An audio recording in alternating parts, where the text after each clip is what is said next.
Léa Bijaoui, bonsoir. Merci beaucoup d'être notre invitée ce soir sur le plateau de Bonsoir Marseille. Vous êtes chef de file de la France Insoumise. On en parle depuis 18 heures maintenant. Un nouveau sondage est paru, sondage La Provence Sud Radio, IFOP fiducial, donc à 100 jours du début du premier tour. Sébastien Delogu, le candidat de la France Insoumise, est crédité de 15% des intentions de vote. C'est à peu près stable par rapport au dernier sondage. Que vous inspirent ces chiffres ? Nous, on prend déjà un peu de recul par rapport à ces chiffres parce que ce qu'on se dit, c'est que ce qui fait les élections, c'est les électeurs et pas les sondages. On a vu à Marseille que la dernière élection européenne nous a placés en tête largement à gauche avec plus de 22%. Donc on est vraiment plein d'espoir pour cette campagne. Et voilà. Toutefois, on voit qu'il y a un bloc gauche qui se dessine important à Marseille. Si on cumule les intentions de vote pour Sébastien Delogu et les intentions de vote pour Benoît Payan, il y a 45%. C'est un bloc qu'il faudra maintenir au second tour. C'est toujours d'actualité de faire front, ce qu'avait dit Sébastien Delogu d'ailleurs sur notre plateau, face à la droite ou l'extrême droite. Oui, déjà, nous, notre objectif, c'est de rassembler les personnes autour d'un programme de rupture qu'on va présenter à Marseille, parce que ce programme, il vise l'intérêt des personnes des classes populaires principalement, et pas d'une minorité de personnes à Marseille. Donc maintenant, voilà, nous, notre objectif, ça va être de faire en sorte que notre rassemblement soit large et populaire. Et notre deuxième objectif, bien sûr, c'est de protéger, excusez-moi, les Marseillais de la menace de l'extrême droite. Donc à partir de ce moment-là, nous, dès qu'on est parti en campagne, on a été très clair. On a dit qu'au second tour, notre objectif est bien sûr d'arriver en tête à gauche, mais par contre, nous Sur notre plateau, face à la droite ou l'extrême droite. Oui, déjà, nous, notre objectif, c'est de rassembler les personnes autour d'un programme de rupture qu'on va présenter à Marseille, parce que ce programme, il vise l'intérêt des personnes des classes populaires principalement, et pas d'une minorité de personnes à Marseille. Donc maintenant, voilà, nous, notre objectif, ça va être de faire en sorte que notre rassemblement soit large et populaire. Et notre deuxième objectif, bien sûr, c'est de protéger, excusez-moi, les Marseillais de la menace de l'extrême droite.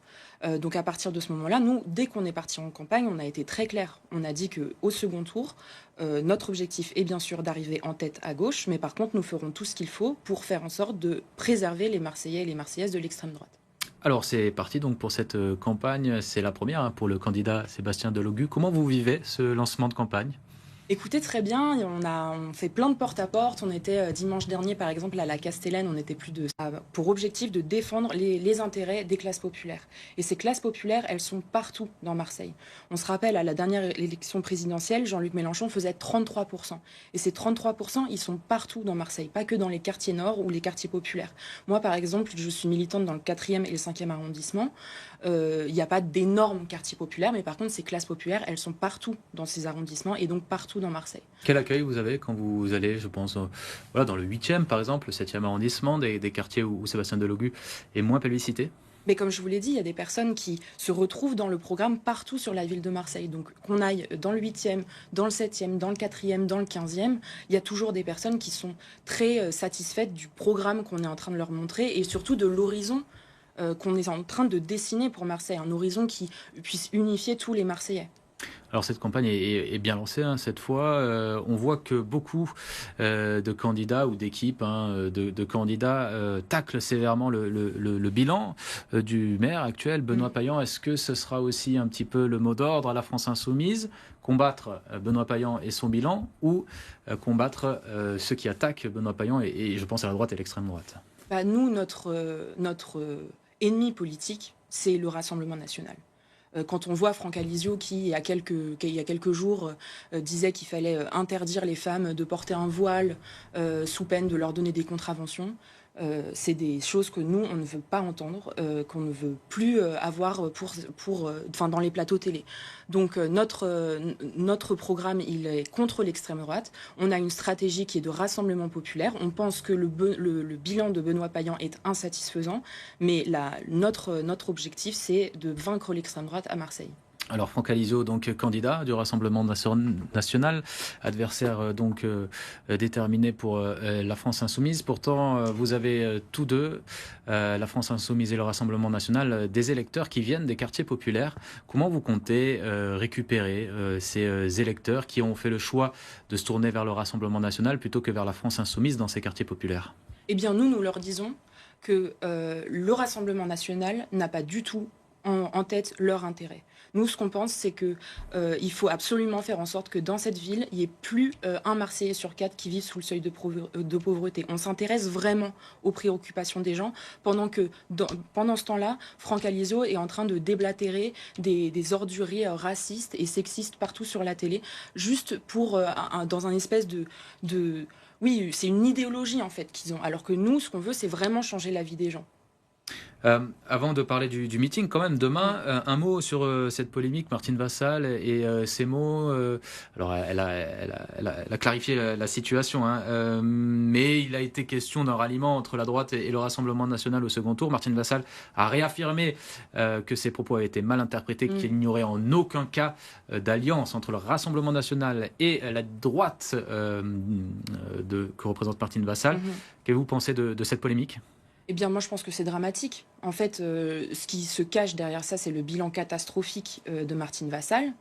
On regarde la propreté dans nos rues, c'est inadmissible. On est la seule ville de France, grande ville de France, où le métro il ferme à 21h, sans même nous avoir impliqué avant, ou nous avoir expliqué en fait que le métro allait fermer à 21h. Elle a un bilan éthique qui est également catastrophique. Je rappelle quand même qu'elle a des accusations de détournement de fonds derrière elle, ce qui dégoûte les gens en fait de la politique. Il y a un véritable dégoût qui naît de ça. Et en fait, on voit très bien à travers ces mots elle utilise le même mot, les mêmes discours que l'extrême droite, et donc en fait, elle est le marchepied de l'extrême droite. On va parler de votre meeting de campagne. Demain, le premier de Sébastien Delogu en vue des municipales à Marseille en 2026. Ce sera dans le 3e arrondissement, la Friche Belle de Mai. Combien de personnes sont attendues? Qui sera présent? Eh bien, déjà, on attend environ 900 000 personnes. On vous invite, donc c'est demain à 17h à la Friche de la Belle de Mai, dans une salle qui s'appelle la Cartonnerie. On aura l'honneur d'avoir avec nous, bien sûr, des grandes figures nationales, Manuel Bompard, notre candidat Sébastien Delogu, également Assa Traoré, qui porte une voix de paix et de justice. Qui est la sœur d'Adama Traoré, voilà, qui est décédée suite à un contrôle de police. Exactement. On s'en rappelle, en 2016 dans le Val d'Oise. Et dans ce meeting, on donnera également la parole aux Marseillais et aux Marseillaises, à des personnes qui sont engagées, qui portent à bout de bras des associations, des collectifs à Marseille. Nous, c'était quelque chose qui était très important pour nous à la France Insoumise de faire ça directement dans le meeting, parce qu'en fait, on veut montrer que nous, on veut faire de la politique autrement. On veut donner, on veut impliquer les gens, on veut faire en sorte que tout le monde puisse ait son mot à dire dans la politique. Et donc, c'était déjà une première étape. Et c'est également ce qu'on a fait dans le processus programmatique, où on a mené plus de 250 entretiens avec des experts, des associations, des personnes engagées pour faire en sorte que ce programme et que notre démarche politique soit une démarche populaire pour que les gens en fait réinvestissent la politique plutôt que de la laisser à une petite poignée de privilégiés qui décident sans nous et pour nous. Merci beaucoup Léa Bijaoui, chef de file de la France Insoumise à Marseille, d'être